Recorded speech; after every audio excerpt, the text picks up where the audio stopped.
Hi, back in October last year, we took a look at the Keysight U1272A Multimeter and a big issue it had with both conducted and coupled RFI emissions into it. And click up here if you, this little card up here, if you haven't seen that video, it goes into all the details, compares a lot of other different meters, and it was a serious issue and Keysight took it seriously. They didn't quite recall the thing, but they basically said, yep, anyone who's got one of these, we will fix the problem and we'll replace it for you. And sure enough, they did. I think like everyone's like actually received a replacement now or whatever, and there's massive, dozens and dozens of pages on the EEVblog forum talking about the issue. But they came to the party, they owned up to it, and they fixed the issue, and we've got a new multimeter to check out. Just a quick recap here. If you take a function gen like this and do a 10 megahertz sine wave, square waves worse, like a few volts peak to peak, it starts to happen, 10 volts peak to peak, it goes off the scale, and you've got your banana plugs like this, nothing else plugged in here, nothing up my sleeve, and I just plug this in to the amps jack and it detects that it's on amps, and boom, look at this. I mean, -4 amps, and look at this.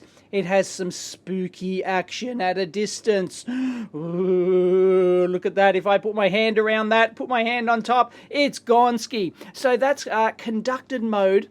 Coupling into the multimeter, it's flooding the ADC with crap, and it just cannot handle it. And that does exactly the same thing coupling into the common mode jack as well. So we'll wind that wick up to 10 volts peak to peak, and also if you just drape the wire around it like that, it's also susceptible to just a capacitively coupled issue like that, not just the conducted mode issue. Anyway, they've sent a brand spanking new one, which has the fix. So let's first test that they've fixed the problem. Won't be entirely eliminated, I wouldn't expect, because this happens to various degrees on various multimeters. It's just that this meter was like orders of magnitude worse than any other meter that I actually tested. So it might, we just want it to be sort of like low, not just extreme like we saw there, amps and amps. So let's try it out, and then we'll crack it open and compare the two and see what their fix is. And here's the brand spanking new one with Keysight. None of that Agilent rubbish on there. Oh, come on, we get to peel.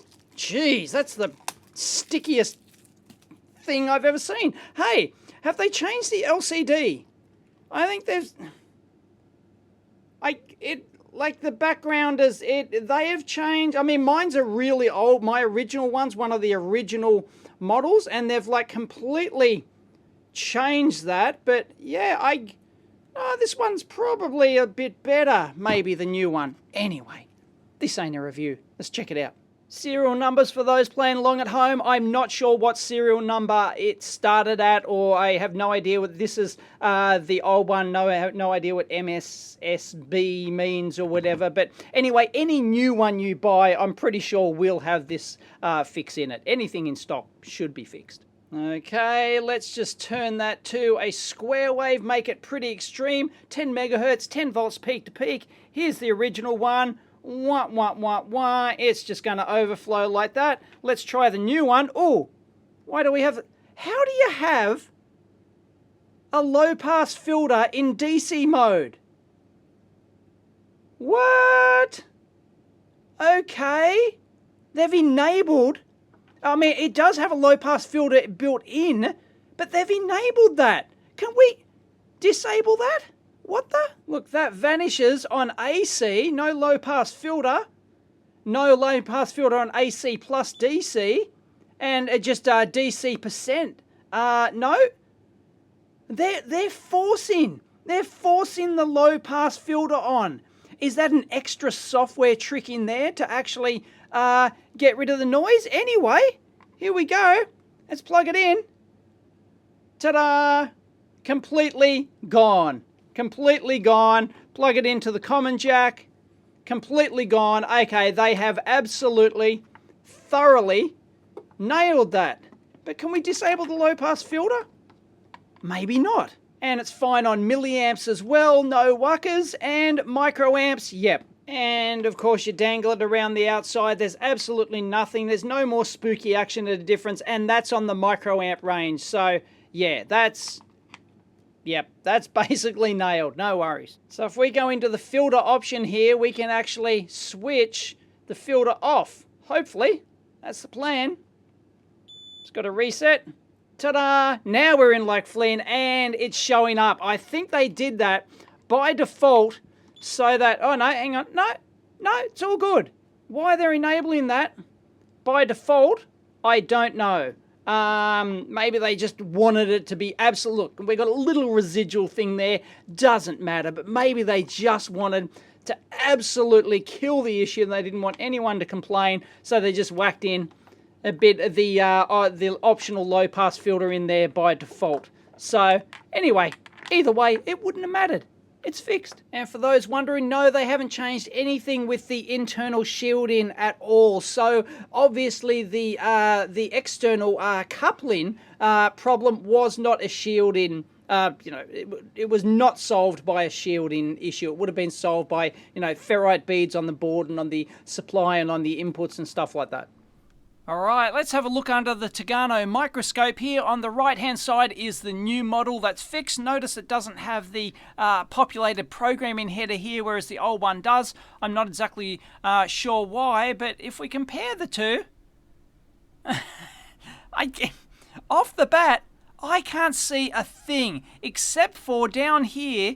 Obviously, they've changed the board from revision 4 to revision 6. I'm not sure if there was ever a revision 5, but it looks like somebody didn't get the memo, because just a pro tip here, Keysight, if you're going to change the revision of your board, update your branding. How many years has it been since they changed to Keysight now? Oops, somebody didn't get the memo. Anyway, look.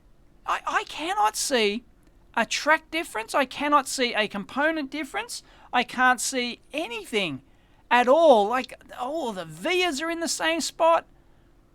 Wow. Obviously, I mean, I'm shooting this live in quote marks, so it's hard to, it's hard to really tell, unless I do a photo comparison. I've got some high-res photos over on EEVblog.com, so I might do a edit here where I actually merge the two photos or something like that and see the difference.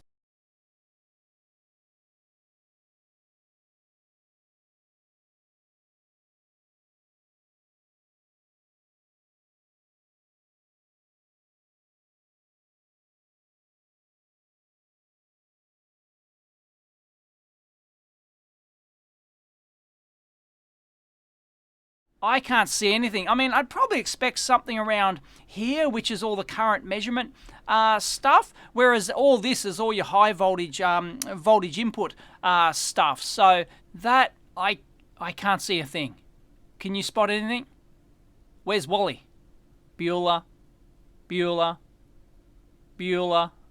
And if you're wondering about all the various missing components and things like that, that is very common in multimeter designs like this, to put in extra components for various things and then not populate them. One's in there like that. So nothing doing there. And because Keysight have had, and /Agilent have had problems with the soldering before on this, they had a real batch problem on this series meter. The 1270 series of soldering, of course, now looks spot on. Is that a little bit how you doing? Let me hang on. That value there's changed. Look, 3300 2401. That has changed. That's interesting. Is that hand soldered? Look, you can see some flux residue on there. Somebody's had a go at that. Somebody's had a go at that puppy. So, R55 there. So I've actually measured that in circuit, and that one is 330 ohms, sure enough, and this one over here is its marked value of 2.4K, 240, and then the one on the end means 10, so 2400 ohms, 2.4K, and they are bang on those values, so they've significantly increased that value, and they've done it after the production stage, after that board's been assembled. So if they just take an existing stock and they've done a rework on that. I mean, you know, it's as plain as day. That's been redone. Look at all the beautiful fillets, solder fillets everywhere else. Absolutely gorgeous. And then you've got this little hack in there. So I'm going to have a look around for more hacks, but maybe that's the only one. But I expect them to redesign this board, relay out, to put in some ferrite beads at least in series to, you know, that's the most common technique to stop RFI getting into conducted mode, stuff getting into chips. You put them on the power lines and other stuff. So, you know, ADC inputs maybe and stuff like that. But not seeing it on the top side of the board anyway. And if we go to the bottom side of the board here, once again, I can't see anything at all. That looks absolutely identical. Every trace, every via, every component. Wow.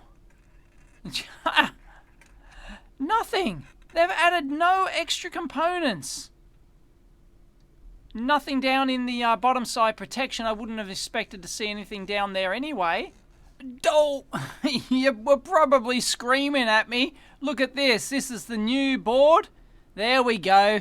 BD4, BD5 beads. There are ferrite RF beads there, and you note they've beautiful fillets on all the other parts around here, reflow soldered. These, somebody's actually taken to these and hacked them. So, well, by hack them, I mean resolder them. And here they are, but here's the original Rev 4.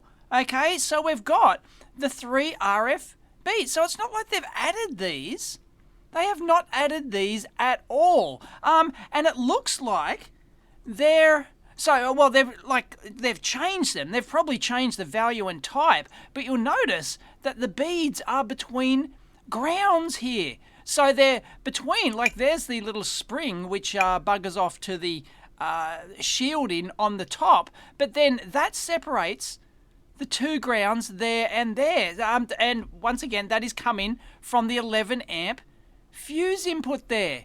So that's interesting. So that's, you know, that's where you'd expect to find them, but they have obviously thought about this before in the original design and they put them in there, but maybe they were the wrong value and they were resonating at that 13 megahertz or whatever, combined with the ground plane and the capacitance of the planes, and, you know, like a complex system thing, which we won't go into because, well, without having all the details, you wouldn't be able to do that. And likewise, we've got ferrite beads on the voltage input over here, and they're still there as well, so they haven't changed those. But of course, we're only talking about the current ranges here. So they've obviously just taken the existing Rev 6 design, I would say, unless there's some other minor change we can't see somewhere. But it's certainly not like they've added in any ferrite beads. They've just changed them.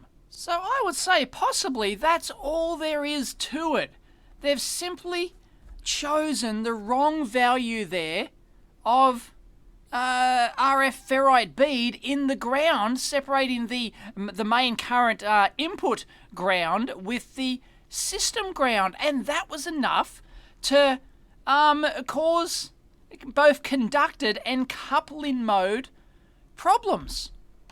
Wow, let that be a lesson to you when you you try and do the right thing by designing in these ferrite beads, but hey, you can get it wrong. It's the same with bypass capacitors too. For example, I won't go into details. I've done a video on why and how to select bypass, why you put multiple bypass capacitors. But in theory and also in practice, you know, it does happen occasionally that you throw in all these bypass capacitors and they just happen to resonate with the inductance of the traces you're doing and cause a problem at a specific clock frequency or something like that. It's not very common at all, but it can happen. And likewise, something's happened with these beads, I reckon, combined with maybe there's a couple of capacitance values different somewhere along the line as well. They might have, figured that out. There would have been a lot of engineering which went into figuring this out. It would not have been easy at all, trust me, if it was the value of those beads. I can picture, that's why it probably took them so long to, to reply to the forum and do other things and get the fix in. That would have been a real pain in the butt. You would have followed lots of red herrings down rabbit holes there, let me tell you. Would have been absolutely hideous. But, maybe just change the value of the beads. Nothing changed. I mean, that one's, reflowed. So they've obviously taken existing production boards and just changed a few values. That R55 that we saw before is changed up here. And, well, they haven't changed, given that they only changed those after the fact. So there you go. Something subtle was happening in this poor meter, and they didn't find it during testing or anything else. But that is interesting. I totally did not expect them just to change a couple of values there and use the existing design. At least that's what it seems to. Whether or not they actually did upgrade to the Rev 6 board here, and then they thought they had it fixed, and then they went, oh no, we still, but we've made these boards, we've made 10,000 of them or something, and then they thought, oh no, we need to tweak it a bit more, and they've changed a couple of extra values in there after the fact, maybe to improve it or make it better, or maybe they found another issue after testing. We just don't know until unless Keysight actually come to the party and someone from engineering who investigated this come to the party and share the whole story, because it'd be really interesting. I would love for Keysight, for the engineer or engineers who worked on finding this problem. Look, there's nothing embarrassing about it. Issues happen with multimeters. I'm designing my own multimeter. We've had no end of issues with it, and all sorts of stuff. And this U1270 series meter has had no shortage of issues either over the years. Firmware, production, soldering, EMI issue, and other stuff. And it happens. And we, the technical customer, understand that. As long as you're honest. And we would love, really, for you to come. Oh no, I thought I saw a difference. We would love for them to come out and let us know. Do a video on it. If you want to do a Skype interview or something, I'm always open to doing that, because that would be fascinating about what went into fixing that. Now, if we look a bit closer at these, they actually appear to be like a thin film resistor, just like up there. And it looks more like a square than a zero, but if you have a look over here, we've got the exact same part. Basically, so the populator where R88 is supposed to be. So I'm pretty sure they're identical parts. So that, for all the world, is a 0 ohm resistor. It is not an RF bead. I mean, the beads they typically look different. They might, like grey type one like that would be fairly typical, and they might have some markings on them indicating their resistance in quote marks at frequency, like 200 ohms or something like that. Oh yeah, there's the one next to it. So just 0 ohm resistors. So it's as if they've designed in those RF beads, because you can tell the intention of the designer with the silk screen on there. It was definitely bead. They went, oh, okay, it'll be a good idea if we just put an RF bead between, or in this case, 2 in series by the looks of it, between these two grounds here. But they've come a gutser. They've completely come a gutser, and they've went, oops, that's resonating with the ground capacitance or some other stray capacitance in the circuit or some other, coupling capacitance or whatever, and they've gone, let's just take it out. So they've just shorted out those two beads. Amazing. Ooh, I love the MELF resistor. Here you go, for all you MELF fanboys. Oh, look at that. Beautiful.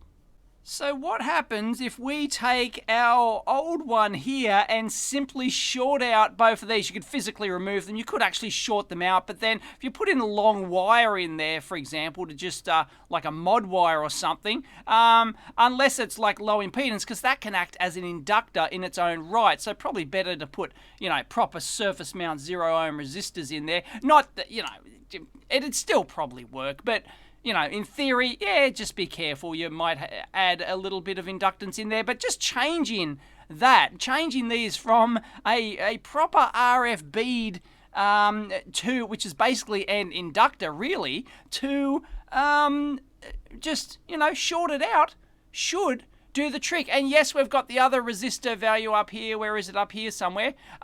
Changed, but that might be to do with something else. So it may not have anything to do with this RFI problem at all. So I'm going to rip those out, short them out. I betcha the problem goes away. Whoop. When in doubt, whip it out. And we'll whack those in there. No worries. And hello. Hang on, I haven't plugged in anything yet. We've got a residual. It's on DC. Yeah, it looks like we've got a little offset there. So maybe the board might still be a bit warm, or I couldn't see how having some beads in there would be causing some sort of DC offset. So that may come down. Nothing to see there. Anyway, what we want to see, we've got our 10 megahertz, we've got our square wave, 10 volts peak to peak. Let's whack it in, and nah. Hey, but it's different. Hello. Ooh, still got the spooky action at a distance. Ooh. Use the force, Luke. You can see that this has changed dramatically. It's still there, okay, but drastically reduced. I mean, we were getting like full scale stuff before. So that has really made a hell of a difference. So there's definitely something huge to do with those ground beads going to the system ground. Wow. Hey. And that offset does seem to be changing, going down, by the way. So yeah, I would say that was just a, the board is still warm thing. So nothing to see there. And we'll just pop that one out too. There we go. And 2.4K, that'll do nicely. It's an 0603, she'll be right. By the way, you can pick up these resistor kits on eBay and capacitor kits and everything else for bugger all. So definitely get some of these for your kit. They're very handy. All right, we've got it with the 2.4K resistor in there now and the 0 ohm resistors. So let's give it a whirl. Yeah, is it the same as before? I can still use the force. And yeah, it's still there. So obviously there is something else going on there. Like there's no coupling at all. So it's drastically improved. I would say that was fine. I mean, if that was the fix, then I think other meters are like that, of that order as well. So I wouldn't be too concerned with direct coupling like that. Because there's, it's like direct coupling is hard to stop. But, yeah, that's fixed. And I haven't even turned, the low-pass filter on. So I would even call that a fix. But obviously they've tweaked something else, I think. Just a tad, perhaps. All right, let's try it again with the low-pass filter on. Yeah, see, whereas the other one gave, diddly squat there. So so they've made some other little minor changes in there. Probably tweaks and capacitances or something like that, unless there's some other mod on the board, some other change, and maybe a track layout change that I haven't seen yet. But there you have it. The main culprit was the RFI beads in there on the ground plane. Oops. Seemed like a good idea at the time. Anyway, that's it. Hope you found it interesting. If you did, please give it a big thumbs up. No, that's my magnified thumb. Anyway, one of those fun things, and discuss it down below. Catch you next time.